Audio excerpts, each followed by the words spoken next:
गडचिरोली जिल्ह्यामध्ये वाढती बेरोजगारी, प्रशासकीय दुर्लक्ष आणि सुविधांचा अभाव या सर्व गोष्टींमुळे इथला तरुण हा नक्षलवादी संघटना किंवा चळवळींमध्ये लक्ष देत होता. भाग 3 मध्ये गडचिरोली जिल्ह्याचे सांस्कृतिक वैभव, लोकजीवन, भाषा आणि परंपरा या सर्व गोष्टींची सविस्तर माहिती बघणार आहोत. गडचिरोली जिल्ह्याची खरी ओळख त्याच्या सांस्कृतिक वैभवात दडलेली आहे. हा जिल्हा म्हणजे केवळ भौगोलिक किंवा राजकीय घटक नसून तो विविध आदिवासी समाजांनी जपलेल्या परंपरेचा जिवंत संग्रह आहे. आधुनिकतेच्या लाटेतही गडचिरोली जिल्ह्याने आपली मूळ सांस्कृतिक ओळख टिकवून ठेवली आहे आणि जपून ठेवलेली आहे. हे या जिल्ह्याचे सर्वात मोठे वैशिष्ट्य मानले जाते.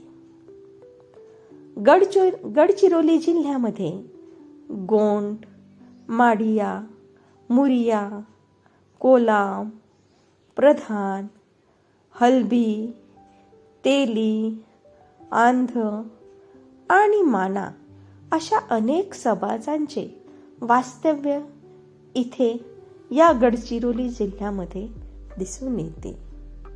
यामध्ये गोंड आणि माडिया या जमातींचा प्रभाव विशेषत्वाने जास्त जाणवतो. या समाजाचे जीवन निसर्गाशी अतूट नाते राखून आहे. जंगल, नदी, डोंगर आणि प्राणी यांना केवळ उपजीविकेचे साधन न मानता ते जीवनाचा अविभाज्य भाग समजले जाते. गोंडी भाषा ही गडचिरोलीच्या सांस्कृतिक ओळखीचा आत्मा आहे. ही द्रविडी भाषा कुळातील प्राचीन भाषा असून तिचा वापर आजही मोठ्या प्रमाणावर केला जातो.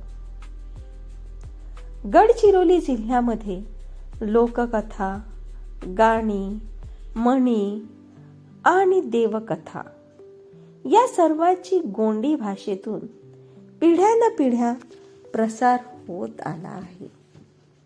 मराठी आणि हिंदी भाषांचा प्रभाव वाढत असला तरी गोंडी भाषेचे अस्तित्व आजही ठाम आहे. गडचिरोली जिल्ह्यातील आदिवासी संस्कृती या संस्कृतीत सणांना विशेष महत्त्व आहे. पोळा, मादई, नवा अन्न सण, हरियाली अमावस्या आणि फसल उत्सव हे सण निसर्गाशी निगडित आहेत. शेतीचा हंगाम, पावसाचे आगमन आणि जंगलातील समृद्धी या सर्वांचा आनंद व्यक्त करण्यासाठी हे सण या गडचिरोली जिल्ह्यात साजरे केले जातात. या सणांमध्ये नृत्य, संगीत, सामूहिक जेवण या सर्व गोष्टींना विशेष स्थान असते. लोककला हा गडचिरोली जिल्ह्याच्या संस्कृतीचा एक महत्त्वाचा भाग आहे. गडचिरोली जिल्ह्यामध्ये गोंडी नृत्य, दंडार नृत्य आणि माडिया नृत्य यामधून आनंद, दुःख, संघर्ष आणि श्रद्धा व्यक्त केली जाते. ढोल, मादल, बासुरी आणि टिमकी यासारखी पारंपरिक वाद्ये या नृत्यांना ताल देतात. नृत्य हे केवळ करमणुकीचे साधन नसून ते सामाजिक एकात्मतेचे प्रतीक आहे. आणि ह्या सामाजिक एकतेमधूनच गडचिरोलीचा इतिहास हा आजवर टिकून आहे. गडचिरोली जिल्ह्यातील लोकसाहित्य अत्यंत समृद्ध आहे. वीरगाथा, देवकथा आणि प्राणीकथांमधून समाजातील मूल्ये, नैतिकता आणि जीवनदृष्टी व्यक्त केली जाते. गोंड राजांच्या पराक्रमाच्या कथा आजही गीतांच्या माध्यमातून गायल्या जातात. या कथांमधून स्वातंत्र्य, धैर्य आणि निसर्ग प्रेम यांचे महत्त्व अधोरेखित होते. येथील देवदेवतांची संकल्पना वेगळी आहे. महान देव, भूमिका देव, जंगल देव आणि पाण्याचे देव अशा अनेक स्थानिक देवतांची इथे पूजा केली जाते. मंदिरापेक्षा झाडाखालील देवस्थान, दगड किंवा टेकडी ही पूजास्थळे आपल्याला या गडचिरोली जिल्ह्यामध्ये बघायला मिळतात. या पूजा पद्धतीत साधेपणा आणि निसर्ग पूजा केंद्रस्थानी असते. गडचिरोली जिल्ह्यातील खाद्य संस्कृती ही सांस्कृतिक ओळखीचा भाग आहे. जंगलातील कंदमुळे, रानभाज्या, भात, ज्वारी आणि नागली हे मुख्य अन्न घटक या जिल्ह्यात आहेत. मांसाहारांमध्ये शिकार परंपरेचा प्रभाव आपल्याला गडचिरोली जिल्ह्यामध्ये दिसून येतो. मात्र तोही नियमबद्ध आणि सणांपुरता मर्यादित असतो.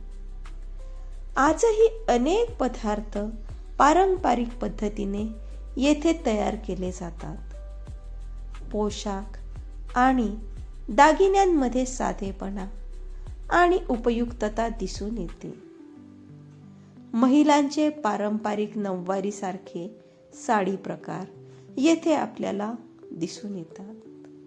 तसेच पुरुषांचे वस्त्र सुद्धा धोतर आणि अंगरखा असे आपल्याला पाहायला मिळतात.